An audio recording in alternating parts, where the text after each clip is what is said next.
অনেকগুলোই কাঁকড়া হইছে। কাঁকড়াগুলো বড় বড় হইছে। এই কাঁকড়ার স্বাদ কিন্তু এককালে চিংড়ি মাছের মতোই। যারা একবারও খান নাই তারা আজকে এই নিয়মে কাঁকড়া কুইটে এরপর রান্না করে খাইয়েন। মশলা লাগে একবার বুনে, তারপরে পরিমাণ মতো পানি দিয়ে দেবো। আজকে সবাই মিলে কাঁকড়া খামো। এই যে কাঁকড়ার ঠ্যাং কত বড় বড় দেখছেন।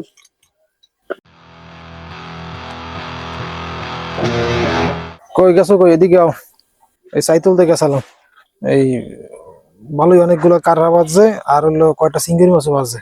তাহলে ইয়ে বুনো হরো। আচ্ছা, অনেকগুলোই কাঁকড়া হইছে। কাঁকড়াগুলো বড় বড় হইছে। কাঁকড়া, চিংড়ি মাছগুলো তো বড় বড়। বড় চিংড়ি বাজছে। মজা হইলে একটু বুনা বুনা করো, দুপুরে খাইতেই বেসবো। ঠিক আছে। কাঁকড়া রানবো তো প্রথমে কাঁকড়ারে কাটতে লমো। তো কাঁকড়া কাটার কিন্তু একটা নিয়ম আছে, তো ওই আজকে আপনারা দেখাই দিই। এই যে প্রথমে পা গুলো আলাদা করে লমো, একদম সহজ। এই যে দেখেন মোচড় দিলে কিন্তু এগুলো আলাদা হয়ে যায়।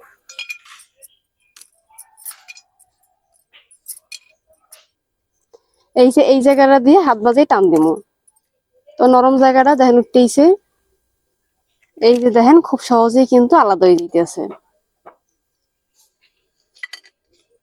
এই যে দেখেন মেইন যে অংশটা এটা কিন্তু বাইরে গিয়েছে।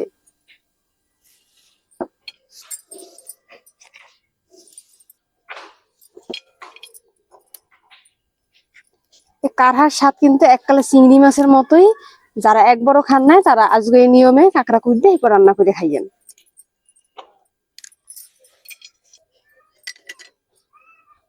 এই যে দেখেন এই ময়লা যে নরম নরম অংশগুলো আছে এগুলো ফেলাই দিতে হবে। এরপর এই অংশটা ফেলাই দেবো। সবগুলা কারহা চিংড়ি মাছ কাটতে লইছি, এখন এগুলো ভালো ভালো পানি দিয়ে পরিষ্কার করে লমু।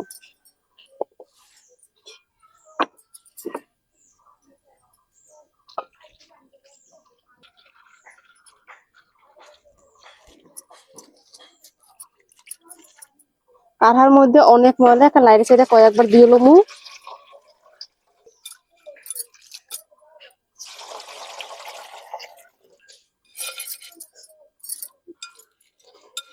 সবগুলো ধুইতে লইছি, এখন চলে যাবো রানতে। কড়াই গরম হয়ে গেছে আর এর মধ্যে দিয়ে দিব তেল। কড়াই প্রচুর হিট আছে, তো তেল কিন্তু গরম হয়ে গেছে। এখন দিয়ে দিতেছি পেঁয়াজ কুচি।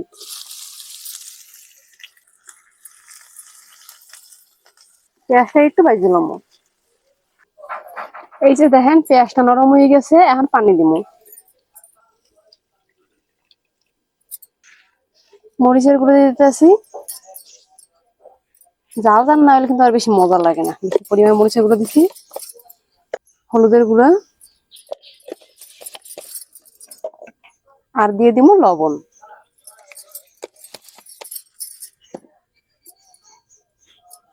আর লাইটের সাইডে ঢাকনা দিয়ে দিব। এতে কিন্তু পেঁয়াজটা সিদ্ধ হয়ে যাবে। আর ঢাকনা দিয়ে দিব, এটা কিন্তু পেঁয়াজটা সিদ্ধ হয়ে যাবে।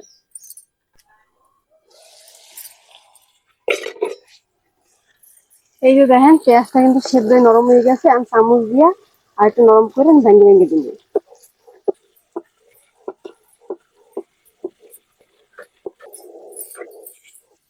এই যে দেখেন পেঁয়াজ গুলারে আদা ভাঙা করে নিচ্ছি। আমি কারহা চিংড়ি মাছ গুলো দিয়ে দেবো।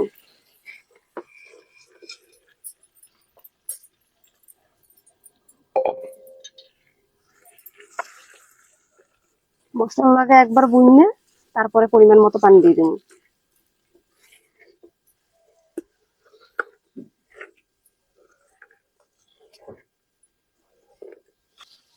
মশলা লাগে খুব ভালো ভালো বুনে লইছি। এখন পরিমাণ মতো পানি দিয়ে দেবো।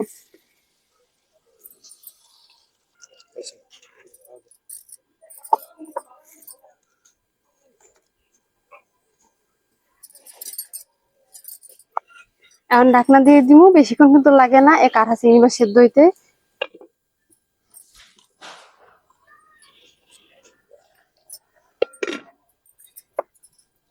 পানিতে বলক চলে এসে একটু লাড়াচাড়া দিয়ে দিতেছি। আর পানি টানিয়ে গেলেই কিন্তু রান্নাটা হয়ে যাবে। আর কালারটা কিন্তু এখনই এককালে অনেক সুন্দর হয়েছে, খাইতে কিন্তু অনেক মজা হইবে। আর খুব সুন্দর একটা ঘ্রাণও বাইরে আছে। আবার ঢাকনা দিয়ে দিতেছি, এখন খালি অপেক্ষা করবো রান্না হয়ে যাওয়া পর্যন্ত।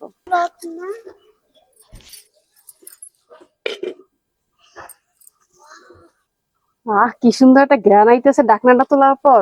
আর রান্নাও কিন্তু হয়ে গেছে, কালারটা কিন্তু মাশাআল্লাহ অনেক সুন্দর হয়েছে। আজকে সবাই মিলে কাঁকড়া খামো। এই যে কাঁকড়ার ঠ্যাং কত বড় বড় দেখছেন।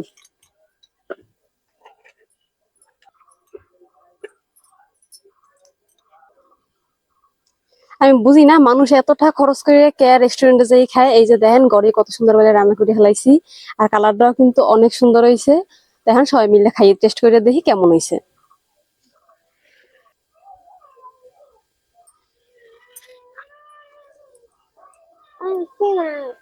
অনেক মজা হয়েছে।